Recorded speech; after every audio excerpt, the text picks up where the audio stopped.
every time I play Path of Exile 2, and I've been lucky enough to play it a few times now, I grow more confident that it's going to be special. I've now played as the Hunter, Monk, Witch, Warrior, and most recently Mercenary.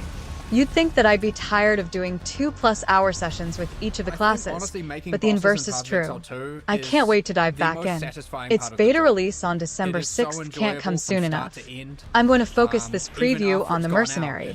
While it's not my favorite of the classes, the Mercenary is very unique in that it transforms traditional Path of Exile gameplay into what you would expect from a top-down shooter. This class, which focuses on the use of a crossbow, has you start by firing 7 rounds of bolts at any approaching enemies. You'll then slowly unlock new skill gems that add abilities that will snipe, rapidly fire armor-piercing rounds, lob a grenade, freeze, set on fire, or otherwise set you up for success against the waves you'll come across. This transformation to a shooter is intentional, with Grinding Gear Games' Jonathan Rogers embracing the challenge the class gave them by taking lessons from other titles in the shooter space that they then built upon. While I found that I missed the thwack of the monk staff or the agility the hunter's bow offered, I can see how the mercenary could be an attractive option for new players who may be more familiar with other genres and entering the ARPG space for the first time. The one reason I feel the mercenary is held back is because of the sheer amount of reloading needed, as it happens when you swap between firing modes or run out of ammo, leading to a bit more downtime than I liked in the early game. That said, the class does start coming together and feeling quite powerful around the graveyard section of Path of Exile 2. This seems to be the point where all the classes really begin to come into their own and give players a peek at their endgame potential.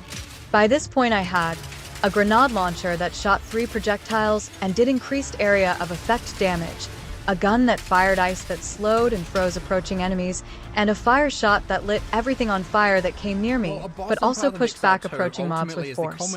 These building blocks give you a chance to begin placing perks into the abilities you like the most, especially because your passive skill tree journey will have likely unlocked a bonus or 2 that allow you to begin building the character you will use to continue through the campaign. A large focus of my preview event for Path of Exile 2 was a behind-closed-doors presentation focused on the endgame path you'll be taken on.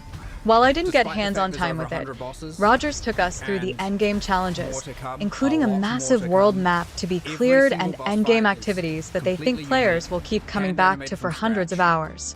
In a roundtable interview, when asked about the endgame, he said, "If we don't have a good endgame going into early access, then Path of Exile 1 players are just going to say, 'Hey, this is just a worse game.'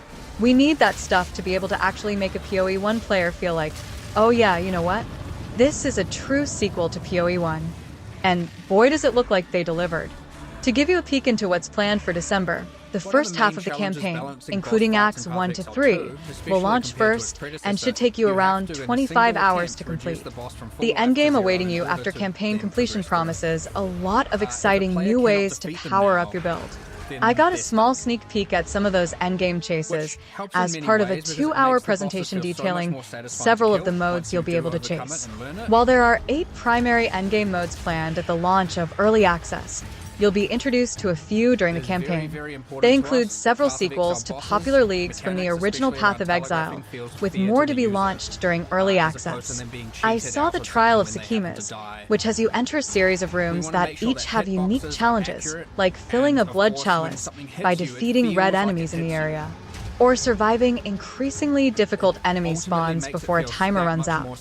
These floors each have several challenges like this, and at the end of each, after a boss fight, you'll have a choice to cash in keys you've collected or proceed to the next level for a chance at better loot. Die or have your honor reduced to 0 by being hit too many times and you'll be kicked back to the beginning. To improve your chances, there's water you'll collect that works as a currency to buy items during your run and help you along. Some relics can also be found or crafted. One relic teased the chance at a coveted unique item, but you'd be forced to complete this trial with only 1 horsepower. There are 8 primary endgame modes planned at the launch of Early Access.